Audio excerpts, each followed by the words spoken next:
Hey friends! Who's hungry?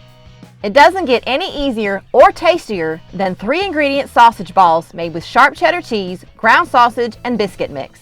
Preheat the oven to 425 degrees Fahrenheit. In a large pot, melt 1 pound of extra sharp cheddar cheese over medium heat for about 8 to 10 minutes, stirring often until the cheese is melted. Turn off the heat. Next, add 1 pound of breakfast sausage and 3 cups of all-purpose baking mix.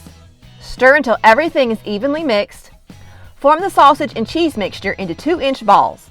Arrange the unbaked sausage balls on a greased cookie sheet about 1 to 2 inches apart. Bake the sausage balls for 10 to 12 minutes until they are golden brown.